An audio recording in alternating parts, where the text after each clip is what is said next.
साथियों नमस्कार, कैसे हैं आप सब। उम्मीद है सभी साथी एकदम शानदार, लाजवाब, जबरदस्त, बेहतरीन जिंदाबाद होंगे और अपनी पढ़ाई में, अपनी तैयारी में आप सभी बहुत अच्छे वाले अंदाज में जुटे हुए होंगे। आशा करता हूं कि बड़ी मेहनत, शिद्दत, ईमानदारी के साथ आप सभी सारी क्लासेस को लेते होंगे और फिर उनका बहुत अच्छे से रिवीजन करते होंगे। तो कैसे हैं आप सब, बताइए आप सभी के हालचाल। फिर आज हम शुरू करेंगे विद्युत शक्ति के पार्ट 3। तो विद्युत शक्ति में अभी तक हम लोगों ने 2 चैप्टर पढ़ लिए हैं, मतलब 2 क्लास ले ली हैं। पहली क्लास में हमने इसकी थ्योरी को बड़े अच्छे से समझा था और दूसरी क्लास में वहीं हमने इसके न्यूमेरिकल्स को बहुत अच्छे से करना सीखा। थ्योरी के क्वेश्चन भी हमने इसमें सीखे कि किस तरह से घुमा घुमाकर क्वेश्चन किए जाते हैं। बस तीसरी क्लास में भी हम क्वेश्चन की ही प्रैक्टिस करेंगे कि उस टॉपिक से कैसे कैसे घुमाकर क्वेश्चन बन सकते हैं। देखो, आपने एक चीज़ तो अब तक फील कर ली होगी कि टॉपिक की थ्योरी समझने के बाद भी बहुत सारे प्रश्न ऐसे होते हैं कि जो थोड़े घुमाकर होते हैं, जिनको एक बार समझना तो पड़ता है, यानी सीधे सीधे वो क्वेश्चन नहीं बन सकते हैं। इस क्लास में मेरी यही कोशिश है कि न केवल थोड़ी सी थ्योरी हम पढ़ें, बल्कि उससे बनने वाले सभी तरह के सवालों को हम कंप्लीट कर लें, जिससे कि कोई भी कभी कोई भी कसर कैसी भी रह ना जाए। मैं आपको एक सच्चाई बताऊं कि मेरी क्लास के बाद तो आपको प्रैक्टिस करने की भी जरूरत नहीं है, बट मैं ये कहूंगा नहीं, आपको प्रैक्टिस फिर भी करनी चाहिए, क्योंकि हम कोशिश करेंगे जितना ज़्यादा हम बेहतर बन सकें। चलिए, बहुत ही बढ़िया। सभी साथियों को गुड मॉर्निंग, सभी साथियों को नमस्कार। देखिए, सॉरी सर, मैंने कल आपको बोला था कि शक्ति के फॉर्मूले नहीं पढ़ाए, लेकिन आपने पढ़ाए हैं। कोई बात नहीं, कोई दिक्कत नहीं है। कई बार आपको कंफ्यूजन हो जाता है, बट ऐसा तो नहीं होगा मेरे साथ कि मैं फॉर्मूले पढ़ाए बगैर सीधे सीधे क्वेश्चन आपको करा दूं। चलिए शुरू करते हैं। और देखो, कल तक हमने जो क्वेश्चन कर लिए थे, जहां तक मुझे याद है, विद्युत शक्ति का सही सूत्र है। एक बार मुझे कोई लास्ट क्वेश्चन बताएंगे आप? मेरे साथ हमने क्या यहाँ तक क्वेश्चन कर लिए थे? एक बार लास्ट क्वेश्चन अगर आप मुझे बताएं, आप मुझे एक बार लास्ट क्वेश्चन बता दीजिए, तो फिर हम थोड़ा सा और आगे के क्वेश्चन को कर लेंगे। चलो, तब तक आप इस क्वेश्चन को करो, किया हो या ना किया हो। वैसे मेरे साथ हमने कर लिया था, हाँ, यहाँ तक कर लिया था जहाँ तक मुझे याद है।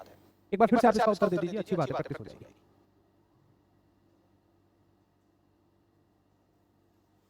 तब तक मैं एक बार चेक भी कर लेता हूँ।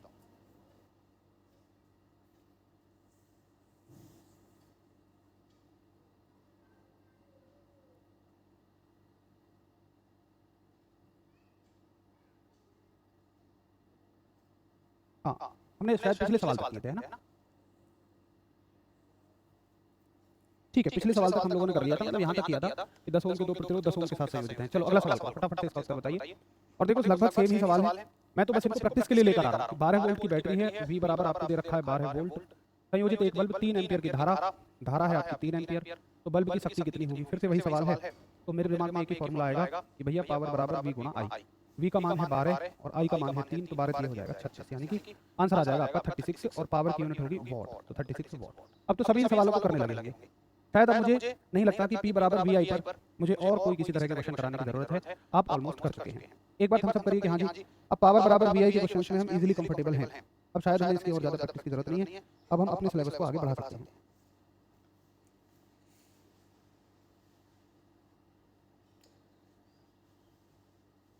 ठीक है, चलो अब थोड़ा सा ना इससे बनने वाले थ्योरेटिकल सवालों को देखो, जो घुमा फिरा कर पूछे जाते हैं। ये सवाल जो हमने पढ़ा है उसी में से, बट थोड़ा सा घुमाकर है। 26 सितंबर 2022 को आया हुआ सवाल कहता है कि V वोल्ट, इसको वोल्ट कर लेना, V वोल्ट के विभवांतर के लिए हमें V दे रखा है, Q कुलाम का आवेश T सेकंड तक प्रवाहित होने पर परिपथ में निविष्ट शक्ति यानी कि पावर आपसे पूछी है। अब देखो, वो चाहता है कि आप पावर का उत्तर करो, परंतु V, Q और T की टर्म में करो। पावर का उत्तर आप V, Q और T की टर्म में करो। अब भाई, मुझे तो एक ही फॉर्मूला याद है पावर का, और वो है भैया पावर बराबर V गुणा I। लेकिन असल में उसे I तो चाहिए ही नहीं। क्या वो I की डिमांड कर रहा है? नहीं, वो तो कह रहा है कि Q और T में लेकर आओ। तो सदियों पुरानी बात है, हालांकि क्या आपको एक सूत्र याद है कि I बराबर Q बटे T हुआ करता था? तो I की जगह हम क्या रख देते थे? Q बटे T। तो आपका ये उत्तर हो जाता था VQ बटे T। तो जरा देख लो कौन सा आंसर है यहाँ पर, पावर बराबर VQ बटे T। मेरे हिसाब से करेक्ट आंसर ऑप्शन है ए। तो जब भी ऐसा सवाल आएगा, हमें ये देखना है कि क्या उसने पूछा है और क्या दिया है। तो जो हमें दिया है उसकी मदद से जो हमें आता है उसको चेंज कर लेंगे। बड़ा सिंपल है कि हमें जो आता है उसको चेंज कर लेंगे जो वो पूछना चाहता है। फॉर्मूला ये भी ठीक है, फॉर्मूला ये भी ठीक है, लेकिन उसको ये पूछना है।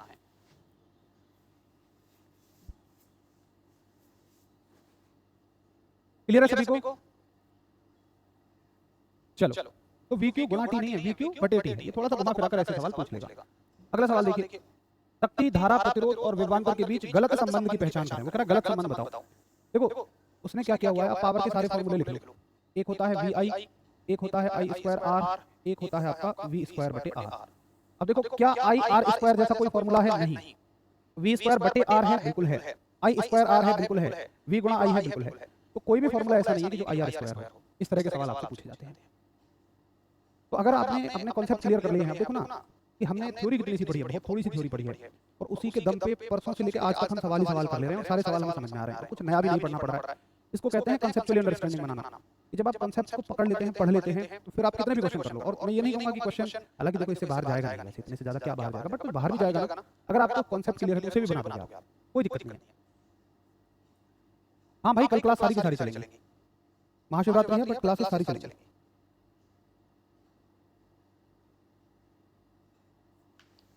ठीक है, जैसे अगला क्वेश्चन देखो, फिर से एक फॉर्मूला बेस्ड क्वेश्चन है कि एक विद्युत परिपथ में यदि शक्ति, वोल्टेज और प्रतिरोध को क्रमशः पी वी आर द्वारा दर्शाया जाता है तो उनके बीच का सही संबंध कौन सा है।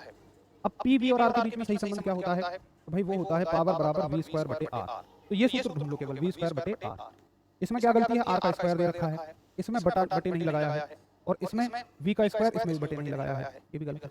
सही कौन सा है हमारा, डी। क्लियर।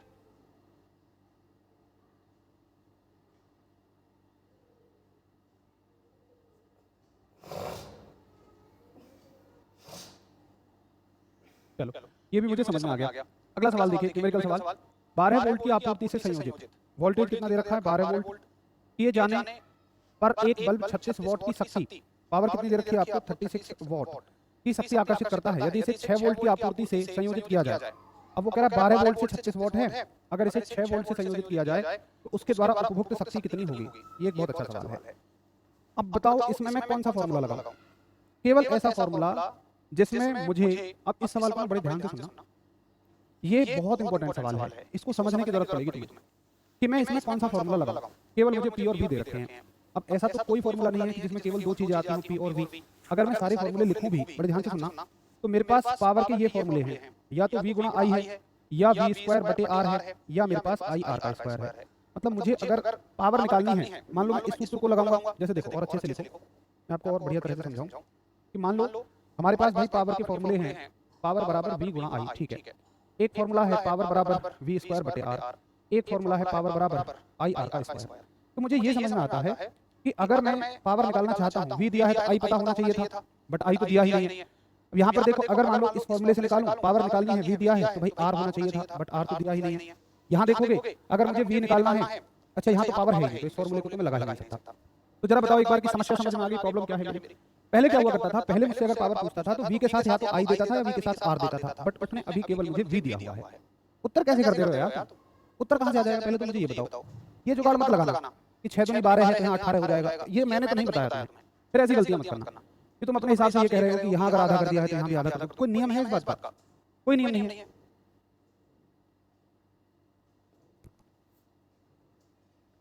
केमिस्ट्री बाद में चलेगी इसके बाद। उत्तर मत लगाइए, पहले ये बताओ कि भैया मुझे समस्या समझ में आ गई, किसी भी चीज को निकालने के लिए, जैसे मुझे मान लो पावर निकालनी है, मैं इन दोनों में से कोई सा भी सूत्र लगाऊंगा तो मुझे वी के साथ आई पता होना चाहिए या वी के साथ आर पता होना चाहिए। ना यहाँ पे मुझे आई दिया है और ना ही मुझे आर दिया है। पहले स्टेप बाय स्टेप चलो, आप तो जल्दबाजी करते हो ना, आपको आता नहीं है, आपने ऐसा कोई सवाल नहीं किया, मैंने कोई फॉर्मूला नहीं सिखाया, बट आप अपने सूत्र लगा रहे हो। और आपके सूत्र क्या है कि इसको आधा कर दिया तो इसको आधा कर दिया, फिर गलती कर बैठते हो। सुनोगे नहीं, मैं कह रहा हूँ इस सवाल को समझ लो भाई, समझ लो, फिर कहोगे समझ में नहीं आया। मैं समझा रहा हूँ, तुम वहां आधा करने में लगे हुए हो, ये मत किया करो। जब कोई चीज नहीं आए तो कॉपी पेन रख के तसल्ली से समझा करो। अगर मैं उसको इतना ज्यादा डिस्कशन कर रहा हूँ उस चीज पे, तो इसमें बहुत कुछ छुपा हुआ है और वो गलती आप करते हो। एक कह रहा जी पहले आई निकाल लेंगे, तुम आई को निकालोगे मैं तो आर भी निकाल सकता हूँ यहाँ से। दूसरा पता है तुम क्या सोच सकते हो कि मैं यहाँ से आई निकालूंगा, उसका मान यहाँ पुट कर दूंगा। तुम एक बार फिर एक लड़का कहेगा जी मैं आई को निकालूं, मैं तो आर निकालूंगा, और तुम आई निकाल के इसका उत्तर निकालो, आर निकाल के इसका उत्तर निकालो, गलत आएगा। दोनों केस में अलग अलग उत्तर आ जाएगा, तुम गड़बड़ कर दोगे। तुम जो भी सोच रहे हो सभी संभावित तरीके तुम्हारे गलत हैं। अब सुनो, ऐसे सवालों को कैसे करना है, पहले आप ये पहचानो कि ये सवाल जो है ये आपका श्रेणी क्रम का है या संयोजन क्रम का है। तो मुझे कुछ नहीं समझ में आ रहा है, इसमें दे ही नहीं रखा कि ना श्रेणी दे रखा ना समांतर दे रखा, ना मुझे सीरीज दे रखा ना मुझे पैरेलल दे रखा। तो देखो, एक अगर बल्ब लगे हुए हैं तो आप ये मानो कि बल्बों को ना अधिकतर समांतर क्रम में जोड़ा जाता है, क्योंकि अगर झालर वालर की बात हो, केवल झालर जो है उनको श्रेणी क्रम में जोड़ा जाता है, बाकी चाहे आपके घर के कनेक्शन हो चाहे कहीं के भी कनेक्शन हो वो समांतर क्रम में किए जाते हैं। तो पहली चीज तो आपको ये याद रखनी है कि अगर मुझे कहीं श्रेणी नहीं दिया हुआ है तो मैं इस सवाल को क्या मानूंगा कि ये समांतर का सवाल है, ये पैरेलल का सवाल है, पैरेलल कॉम्बिनेशन का सवाल है। अब मुझे आप ये बताओ कि समांतर क्रम में कौन चीज समान रहती है, बताइए। समांतर क्रम में कौन सी चीज समान रहती है, धारा समान रहती है या फिर वोल्टेज समान रहता है, फटाफट से बताइए। नहीं नहीं, वॉइस बिल्कुल ठीक है, वॉइस बिल्कुल ओके है। समांतर क्रम में क्या समान रहता है, या चलो मुझे आप ये बता दो समांतर क्रम में क्या समान रहता है। आप कहोगे भैया वोल्टेज समान रहता है, ठीक है। अब मुझे आप एक बात बताओ, मेरे पास ये दो फॉर्मूले हैं, एक सेकंड रुकना, पावर बराबर मैं इसको अच्छे से लिख देता हूँ वी आई और ये है वी स्क्वायर बटे आर। अब बड़े ध्यान से सुन के बताना, सोच के बताना। एक बात पूछ रहा हूँ, बहुत ध्यान से सोच के बताना कि अगर तुम वोल्टेज को बदल रहे हो तो मेरे पास दो चीजें हैं, एक तो धारा है और एक प्रतिरोध है। तो अगर मैं वोल्टेज को बदलूंगा तो कौन सी चीज नहीं बदलेगी, धारा या प्रतिरोध? मेरा प्रश्न है कि अगर मैंने वोल्टेज को 12 से 6 कर दिया तो कौन सी चीज सेम रहेगी, धारा सेम रहेगी या प्रतिरोध सेम रहेगा? फटाफट से बताओ। अगर मैंने वोल्टेज को बदल दिया तो कौन सी चीज समान रहेगी, धारा सेम रहेगी या प्रतिरोध समान रहेगा? फटाफट बताओ।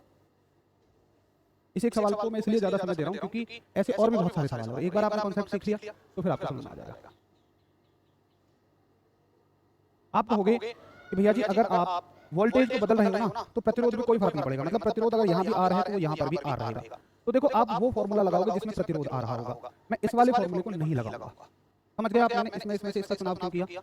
मैं उस चीज को देखो कुछ साथी कह रहे हैं कि लो धारा ही समान रहेगी, फिर तो ओम का नियम आपने फेल कर दिया और ओम भैया जो है ना वो किसी कोने में बैठे हुए रो रहे होंगे, अरे मेरे भैया वोल्टेज को आधा करोगे धारा तो अपने आप आधी आ जाएगी। तो जो चीज बदल रही हो उसके वाला सूत्र हम नहीं लेंगे, जो चीज समान रहती हो उसका सूत्र हम लेंगे, ठीक है? तो मैं सूत्र लूंगा ये। अब आपको समझ में आया होगा मैंने इसकी जगह ये कर लिया है। और ऐसे सूत्रों में फिर आप क्या कर दोगे, आर को हटा दोगे, जैसा मैं कह रहा हूँ वैसा करते चले जाइए और सीधा सूत्र लगाओगे कि P1 बटे P2 बराबर V1 बटे V2 का होल स्क्वायर। ऐसे ही करोगे जैसे मैं बिल्कुल आपको बता रहा हूँ। P1 P2 क्या है, ये आपका P1 है, ये आपका P2 है, ये आपका V1 है, ये आपका V2 है। तो P1 बटे P2, P1 कितना है आपका 36, P2 मुझे निकालनी है बराबर V1 बटे V2। V1 कितना है 12 और V2 कितना है 6, इसका कर दो स्क्वायर। तो 36/12 बराबर 12 की 12 में 2 बार गुणा और नीचे 6 की 6 में 2 बार गुणा। तो 6 से 2 बार और 6 से ये 2 बार, 2 से ये 18 बार, ठीक है, और 2 से ये 9 बार। तो P2 का P2 कहाँ, ये P2 है, सॉरी ये है आपका P2।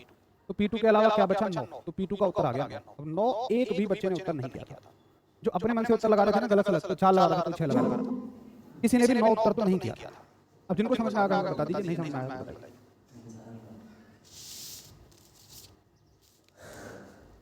मैं फिर से एक बार बता दूंगा।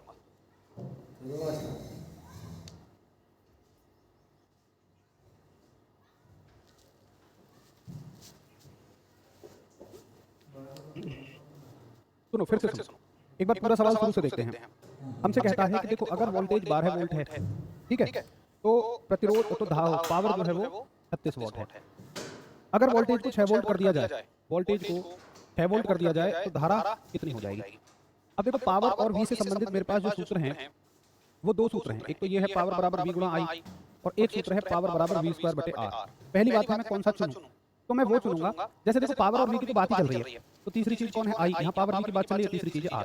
तो आप ये देखो कि वोल्टेज के चेंज होने पर कौन सी चीज चेंज नहीं होती है। तो जब हमने प्रतिरोध पढ़ा था, जब हमने रेजिस्टेंस पढ़ा था, तो मैंने कहा था कि रेजिस्टेंस वोल्टेज और करंट के साथ चेंज नहीं होता है। अगर वोल्टेज चेंज होगा तो करंट चेंज हो जाएगा, परंतु रेजिस्टेंस चेंज नहीं होगा। तो मैं उस सूत्र को लूंगा। अगर देखो वोल्टेज के साथ दोनों चीजें देखो, करंट तो चेंज हो रहा है, करंट का मतलब रेजिस्टेंस चेंज नहीं हो रहा है, प्रतिरोध चेंज नहीं हो रहा है, तो मैं प्रतिरोध वाला फार्मूला लूंगा, ये वाला फार्मूला नहीं लूंगा क्योंकि ये चेंज हो जाएगा। और ये चेंज नहीं हो रहा है, ये एक जैसा है, इसलिए मैं इसको हटा देता हूं और यहां से फार्मूला बना देता हूं कि P1 बटे P2 बराबर V1 बटे V2 का होल स्क्वायर। सीधा फार्मूला मैंने बना दिया। तो P1 बटे P2, अब 1 2 क्या है, इधर वालों को 1 मान लो, इधर वालों को 2 मान लो। ये 1 है, ये 2 है, ये वोल्टेज 1 है, ये वोल्टेज 2 है।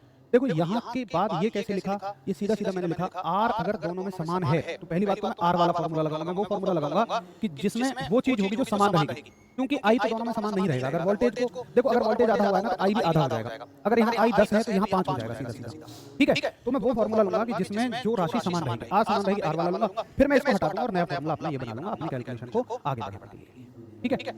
कौन कह रहा है कि भाई धारा चेंज नहीं होती है? कौन कहता है कि धारा चेंज नहीं होती है? डेफिनेटली धारा चेंज होती है यार, करंट चेंज होता है। P1 बटे P2, अब P1 कितना है आपका 36 और P2 कितना है आपका निकालना है, बराबर V1 बटे V2। V1 कितना है 12 और V2 कितना है आपका 6 और इसका क्या कर दो स्क्वायर।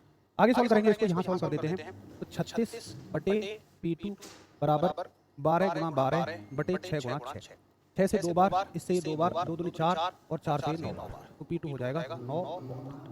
अब बताओ क्लियर है सभी? अगर आप देखो रटना चाहते हैं, हो सकता है कि आप इसको ऐसे भी रट लें कि भाई मैं सीधा यहीं से शुरू कराता, तो बवाल कराता ही नहीं, सीधा यहाँ से शुरू कराता, लेकिन ये तरीका ही नहीं है। आप जो है ना कंफ्यूज हो जाओगे। अगर मान लो मैं आपको यहाँ से कराऊंगा सीधा सीधा तो आप हो जाओगे कंफ्यूज। किसी और दूसरे सवाल को गलत कर रहे होंगे। असली तरीका यही है इस सवाल को करने का, फिर आप किसी और चीज में गड़बड़ कर बैठोगे। अब अगर आपको यहाँ तक थोड़ी बहुत समस्या है तो आप एक बात काम याद कर लेना, फिर आप याद करने वाली चीज करो। फिर आप सीधा सीधा याद रखो कि भैया अगर मुझे एक वोल्टेज दे रखा है 12 वोल्ट, एक पावर दे रखी है, एक दूसरा वोल्टेज दे रखा है और दूसरी पावर पूछी है, तो मैं फिर आपको सीधा ही सवाल करा देता हूँ। अगर आपको याद रखना है तो ऐसे याद रख लो कि दूसरी वाली जो पावर होगी, फिर आप फॉर्मूला लगाओगे, सीधा फॉर्मूला याद रख लो कि P1 बटे P2 बराबर V1 बटे V2 का होल स्क्वायर। ठीक है, तो P1 बटे P2 यानी कि 36 बटे P2 मुझे निकालना है और V1 बटे V2 12 बटे 6, और इसको स्क्वायर सॉल्व करके हमने निकाल ही लिया है कि P2 आपकी 9 वॉट है। फिर आप सीधा याद रख लो। ठीक है, थोड़ा सा याद रखना पड़ेगा कि अगर आपको पावर दे रखी है इतनी, वोल्टेज इतना दे रखा है, मतलब पावर और वोल्टेज देकर एक दूसरी पावर पूछी है, तो ये क्वेश्चन कर लेंगे। बोलो क्लियर है सभी को?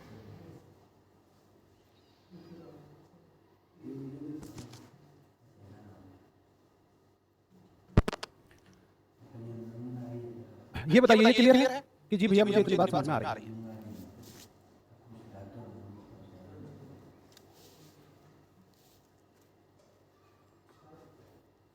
चलो तो हम एक सीधा सीधा क्वेश्चन कर लेंगे कि अगर हमें दो वोल्टेज एक पावर देगा तो तीसरी पावर हम ऐसे निकालेंगे, ये हो जाएगा। चलो थैंक यू सभी का। अब भाई मैं अगर फिर से एक बार आपको लास्ट रिपीट कराऊं इस सवाल को, तो जिनको समझ में आ गया बहुत बढ़िया, जिनको नहीं समझ में आया मैं इतनी कहानी करूंगा ही नहीं। अगर मुझे दो वोल्टेज दे रखे होंगे, एक पावर दे रखी होगी, दूसरी पूछी होगी, तो मैं सीधा सीधा फॉर्मूला लगाऊंगा कि P1 बटे P2 बराबर V1 बटे V2 का होल स्क्वायर। लेकिन पता है दिक्कत क्या होगी इस तरीके से, अगर आप इस तरीके से पढ़ना पसंद कर रहे हो, फिर आपको हर एक सवाल के साथ एक फॉर्मूला रखना पड़ेगा। ऐसा सवाल है तो ऐसा फॉर्मूला, जबकि मैं कोशिश कर रहा हूँ कि आप रटो मत, आप एक कॉन्सेप्ट को समझ लो और उससे बनने वाले सारे सवाल आप अपने आप करते चले जाओ। अभी तक यही काम हमने किया है। चलो और क्वेश्चन देखते हैं, ये थोड़े से घूमे हुए क्वेश्चन है, इस क्वेश्चन का उत्तर करिए क्या होगा।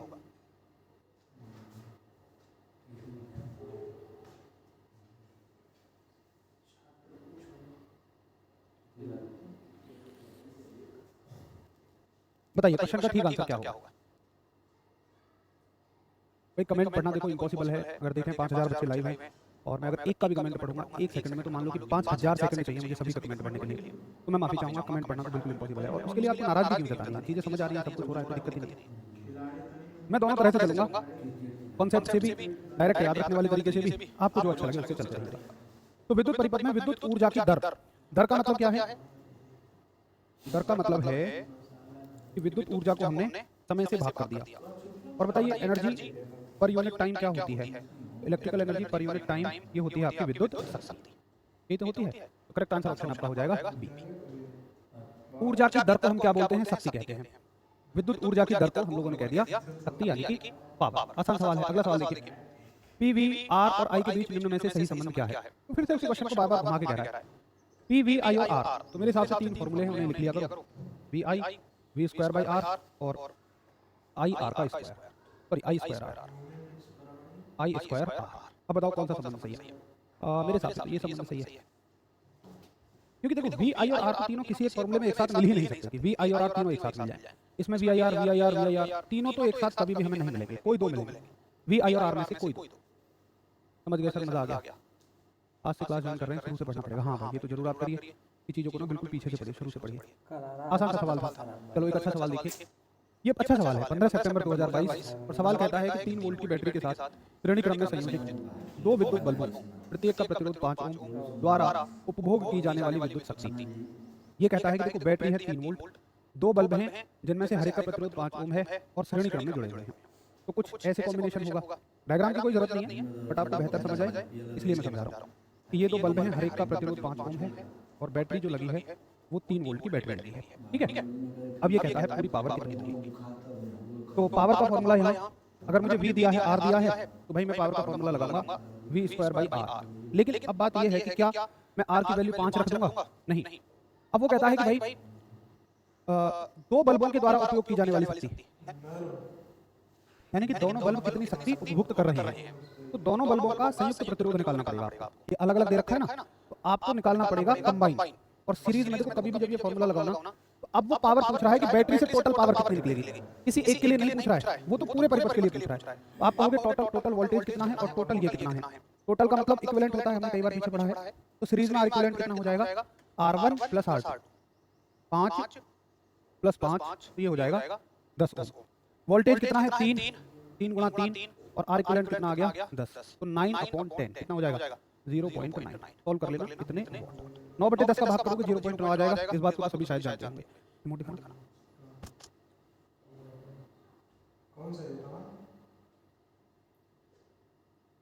ठीक है, तो सभी को समझ आया, बहुत अच्छा उत्तर है आपका सी। देखो ना कि एक सेल्फ में कॉन्फिडेंस भी डेवलप होता है, एक खुद का अपना आत्मविश्वास भी बनता है जब हम चीजों को करते हैं। तो ये सवाल डायरेक्ट तो नहीं है, थोड़े से घुमा कर, बट वो उसी में से जाएंगे जितना हमने अब तक पढ़ा है, आराम से कर लेंगे। बहुत बढ़िया, सभी का एक ही लेना होता है सी। वेरी गुड, बहुत ही शानदार। अगला सवाल देखिए, ये 1 सेकंड में उपभुक्त विद्युत ऊर्जा क्या कहलाती है। तो देखो 1 सेकंड में विद्युत ऊर्जा का मतलब है, कभी भी ऐसा सवाल आए तो याद रखना इस राशि के नीचे सेकंड का भाग लगा देना। विद्युत ऊर्जा के नीचे या जो भी राशि यहाँ दी हुई हो ना, सेकंड में अगर पूछ रहा हो तो उसके नीचे समय का भाग लगा देना। बस इस स्टेटमेंट का ये मतलब है, यानी कि एनर्जी के नीचे, इलेक्ट्रिकल एनर्जी के नीचे आप टाइम का डिवाइड लगा देना। अब मुझे बताओ क्या क्वांटिटी बनेगी, क्या राशि बनेगी।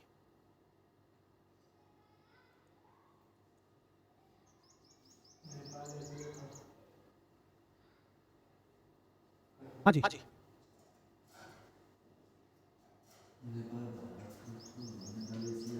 तो आपका उत्तर है कि शक्ति बनेगी। अगर हम ऊर्जा में समय का भाग लगा देते हैं तो ये क्या बन जाती है, पावर बनती है हमेशा। कुछ साथी कार्य क्यों कर रहे हैं, देखो समय कार्य का मतलब समय से थोड़ी ना होता है। याद रखना ऊर्जा और कार्य, कार्य में कभी समय नहीं आता। जब भी समय आएगा तो कार्य नहीं होगा। आंख बंद कर लेना कार्य के प्रति। जब भी समय आएगा ऊर्जा के साथ तो हमेशा शक्ति होगी। आप देखो ना, कार्य के किसी भी फॉर्मूले में, ऊर्जा के किसी भी फॉर्मूले में समय नहीं है, लेकिन शक्ति के हर फॉर्मूले, मतलब आप याद रखो परिभाषा में, शक्ति की परिभाषा में समय होता है। कार्य का समय से कोई मतलब नहीं है। शक्ति का है समय से मतलब, कार्य का समय से कोई मतलब नहीं, कोई लेना देना नहीं। चलो अगला प्रश्न देखिएगा, फिर से वही सवाल है। असल में ना ये सवाल है एनसीईआरटी का एग्जांपल है, इसको घुमा घुमा के इतनी बार पूछा गया है। तो जब लास्ट टाइम पेपर बना था ना, पूरा बेस एनसीईआरटी बनाया, इस तरह के क्वेश्चन एनसीईआरटी में। तो ये बार बार सवाल इसलिए पूछा जा रहा है, 10th क्लास में हर बार आता है सवाल। फिर से वही भाई, मुझे क्या दिक्कत है इस सवाल को करने में। मैं तो 3 फॉर्मूले लिख लूंगा, ये आई स्क्वायर। बताओ कौन सा ठीक है, कौन सा संबंध सही है, यही पूछा है ना। तो सही कौन सा है, देख लेना गलत पूछ रहा है कि सही पूछ रहा है। एक काम करना, इसमें ना आई स्क्वायर आर और बी स्क्वायर बटे आर, इसको स्क्वायर कर लेना, तब गलत होगा। नहीं तो अभी तो ये सही है ना, टाइपिंग मिस्टेक है, सही कर लेना। चलो अगला क्वेश्चन देखेंगे। 18 ओम प्रतिरोध वाले एक विद्युत बल्ब पर 0 वोल्टेज आरोपित किए जाने पर इसकी शक्ति कितनी होगी। देखो ये कहता है कि प्रतिरोध जो है वो है 18, विद्युत बल्ब पर 0 वोल्टेज, वोल्टेज जो है वो कैसा है 0। इसकी शक्ति पूछी है आपसे, इसकी पावर पूछी है। तो जरा बताना कि क्या इसका उत्तर हो जाएगा।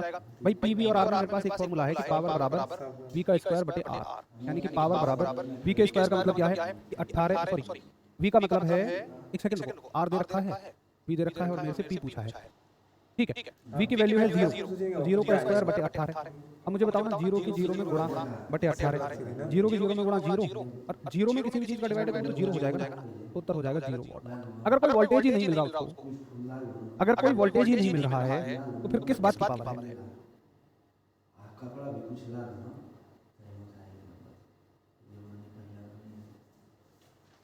बताइए, क्लियर है। लाल ये कपड़ा रे, कपड़ा है वो ना। ठीक है भाई, क्लियर है सभी को। आप ये सोचो ना, जब तुम किसी बल्ब को पावर ही नहीं दे, मतलब तुम उसको वोल्टेज ही नहीं दे रहे हो तो जलेगा ही। अच्छा जलेगा नहीं तो किस बात की शक्ति है उसकी। कोई भाई आपको कोई खाना ना दे तो क्या आपके अंदर कोई पावर रह जाएगी, नहीं रह जाएगी, सिंपल सी बात है। चल ये बात मुझे समझ में आ जाती है। अगला सवाल देखिए, 8 सितंबर 2022 में आया हुआ सवाल है, 0 गुणा 0 इनफाइनाइट हो सकता है। पहले तुम अपने मैथ्स के कांसेप्ट क्लियर करो। देखो दिक्कत क्या होती है ना, हमें छोटी छोटी चीजें हमारी क्लियर नहीं होती है ना, तो अगली चीजें हमें समझ नहीं आती हैं। जैसे आपने मैंने देखा आपके अंदर कि आपको वो प्लस और माइनस वाली गुणाएं नहीं आती थी, आपको डिवाइड अच्छे से नहीं आते हैं, पॉइंट के डिवाइड, पॉइंट के मल्टीप्लाई। तो मुझे अपनी चीजें समझाने में, जो फिजिक्स की चीजें समझानी है ना, उनके लिए मैथ्स का बेस बनाना पड़ता है। तो फिजिक्स की चीजें मुश्किल नहीं आपके लिए, आपके लिए दिक्कत होती है कि मैथ्स नहीं आता है। देखो 0 गुणा 0 इनफाइनाइट नहीं होता है। इनफाइनाइट कौन हो सकता है, सुनो, 1 में अगर 0 का भाग करोगे तो इनफाइनाइट होगा। अगर 0 में किसी भी संख्या का भाग करोगे, मैं 1 ले लेता हूँ, आप कोई भी संख्या ले लेना, तो उत्तर हमेशा 0 होगा। 0 में 0 की गुणा करोगे भाई इनफाइनाइट नहीं होता, 0 होता है। 1 में 0 की गुणा करोगे तब भी उत्तर 0 ही आएगा। तो इनफाइनाइट होता है आपका ये 1/0। चलो अगला क्वेश्चन देखेंगे। 8 सितंबर 2022 में आया हुआ सवाल, और क्वेश्चन आपसे कहता है कि दो एक समान बल्ब, अब इसका मतलब क्या है कि दो बल्ब हैं एक समान, सब कुछ उनका एक जैसा है, दिखने में एक जैसे हैं, सब कुछ एक जैसा। 4 वोल्ट की बैटरी के साथ, देखो सुनो, समांतर क्रम में संयोजित हैं, यानी कि दो बल्ब हैं और कैसे हैं, एक जैसे बल्ब हैं, समांतर क्रम में संयोजित हैं। ये लो, डेफिनेटली एक बैटरी लगी होगी। दो एक समान बल्ब 4 वोल्ट की बैटरी के साथ समांतर क्रम में संयोजित हैं। 4 वोल्ट की बैटरी है, ठीक है। यदि परिपथ में प्रवाहित धारा 0.2 एम्पीयर है, सुनो इसने क्या बोला है, परिपथ में प्रवाहित धारा। परिपथ का मतलब ये कहता है कि पूरे परिपथ में, पूरे परिपथ का मतलब बैटरी से कितनी निकल रही है, यहाँ से निकलने वाली धारा 0.2 एम्पीयर है, तो बैटरी के द्वारा क्षय शक्ति कितनी है। अब बताओ, आपसे पूछी है पावर, तो वोल्टेज दे रखा है, करंट दे रखा है, आराम से निकाल देंगे। पावर बराबर वोल्टेज गुणा करंट। वोल्टेज कितना है 4 और करंट है 0.2, 4 में 2 के गुणा करोगे 0.8, पावर का मात्रक वॉट, उत्तर हो गया 0.8 वॉट। तो सब आसान सवाल है, अगर आपने एक बार चीजों को समझ लिया तो देखो है तो वही चीज, बस थोड़ा घुमा के पूछ लिया। यही तो हम प्रैक्टिस कर रहे हैं कि सवालों को कितने तरीके से वो कितना अधिकतम घुमा सकता है, बस वो प्रैक्टिस करनी है हमें। क्लियर है सभी को, एक बार समझ करेंगे।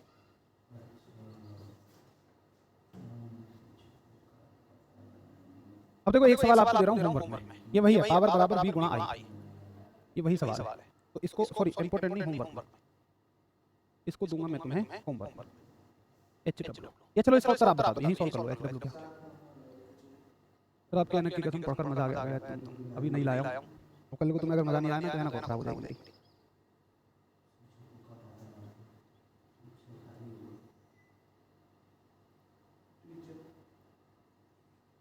बताओ इसका उत्तर।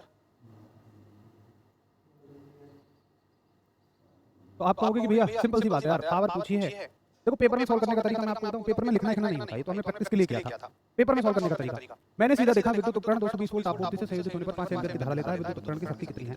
पावर पूछी है, वोल्टेज करंट देखा, मैं सीधा लगाऊंगा V गुणा I, और मैं लिखूंगा भी नहीं पेपर में, मैं दिमाग में V गुणा I लिखूंगा, V की वैल्यू 220 ठीक, और I की वैल्यू 5, 500 5 दूनी 10 की 0 1 5 दूनी 10 और 11 11 से उत्तर हो गया। ओ भैया 11 से तो कहीं है ही नहीं। अरे भाई ये वॉट में है, उत्तर में देखो किलो दे रखे हैं, किलो, तो किलो वॉट में बदलने के लिए आप क्या करते हो, 1000 का भाग लगा देते हो।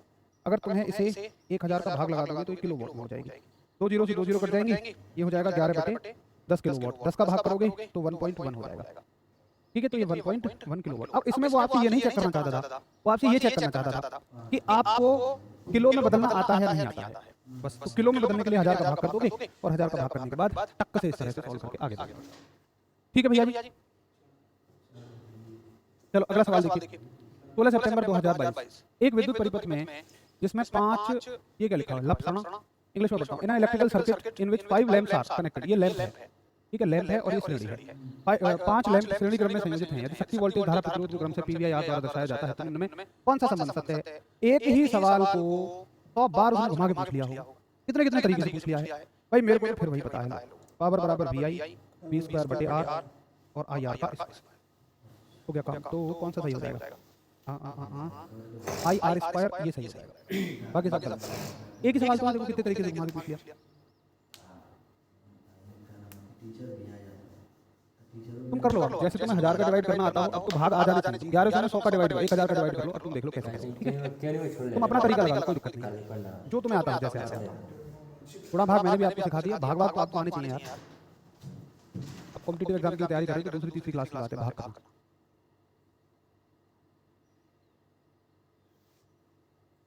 चलो क्वेश्चन कहता है कि एक विद्युत बल्ब 220 वोल्ट जनरेटर से जुड़ा है, इसके माध्यम से उत्पन्न धारा 0.5 एम्पीयर है, तो ये बल्ब कितनी पावर का है।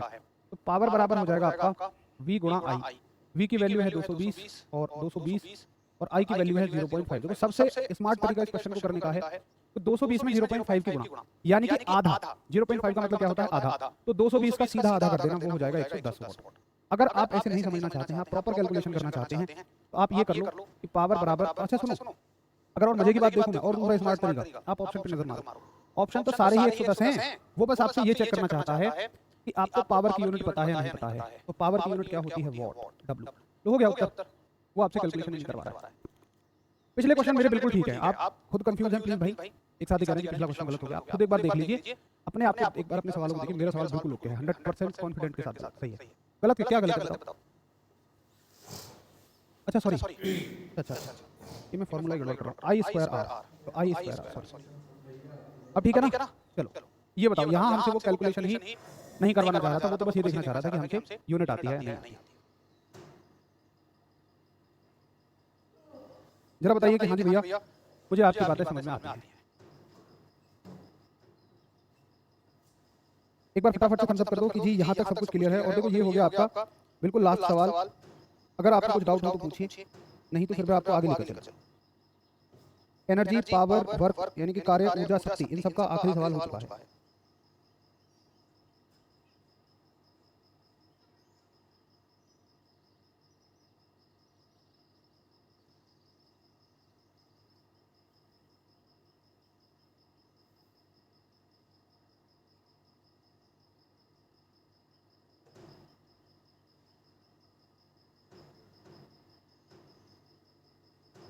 ठीक है, चलिए बहुत बढ़िया।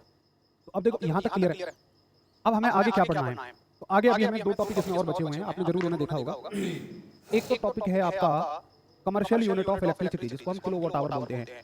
तो उसके बारे में अब आप इतना तो समझ गए होंगे कि हर एक चीज वैसे तो देखो छोटी छोटी सी है। जैसे किलोवाट आवर आप क्या जानते हैं कि विद्युत ऊर्जा की वाणिज्यिक इकाई है और 1 किलोवाट आवर में 3.6 × 10⁻6 जूल होते हैं। लेकिन ये कब के लिए ठीक है? जब हम कांस्टेबल स्तर की तैयारी करें, यहाँ पर साइंस गहरी नहीं पूछी जाती है। जैसे एग्जाम, जैसे रेलवे के एग्जाम, ग्रुप बी का एग्जाम, जिनमें साइंस गहरी पूछी जा रही है, तो उनमें हमें इसके बारे में सारी डिटेल स्टडी करनी पड़ेगी। जैसे हमने एनर्जी के क्वेश्चन किए हैं, पावर के क्वेश्चन किए हैं, कितने तरीके से क्वेश्चन बन सकते हैं। और मैं वादा करता हूँ कि इतने क्वेश्चन अगर आपने कर लिए, इतने क्वेश्चन अगर आपसे हो गए, तो फिर कोई कैसा भी नया क्वेश्चन बन ही नहीं सकता है, क्योंकि रेलवे के इतने सारे शिफ्ट हुई हैं, इतने सारे क्वेश्चन उन्होंने दिए, कुछ भी बचा ही नहीं पूछने के लिए। तो मैक्सिमम पॉसिबिलिटी हमने कवर कर ली है। अब ऐसे ही कल हम शुरू करेंगे किलोवाट आवर। आज तो नहीं हो पाएगा क्योंकि 2-3 मिनट बची हुई हैं बस। किलोवाट आवर को हम शुरू कर रहे होंगे कल, ठीक है? अब देखो कुछ चीजें हैं, मैं उनको बीच में इसलिए नहीं बोलता हूँ ताकि क्लास डिस्टर्ब ना हो, क्योंकि बहुत सारे बच्चे जो सीरियस पढ़ने आते हैं। एक तो आपका डाउट रहता है कि कमेंट का रिप्लाई नहीं करते हैं, कमेंट का रिप्लाई नहीं करते हैं। भैया जी उसके लिए मैं कहता हूँ कि माफी चाहता हूँ आपसे हाथ जोड़कर, वो पॉसिबल ही नहीं है। आप यहाँ आकर खड़े हो जाइए, 5000 बच्चा है, हर मान लो 2500 कमेंट कर रहे हैं और एक कमेंट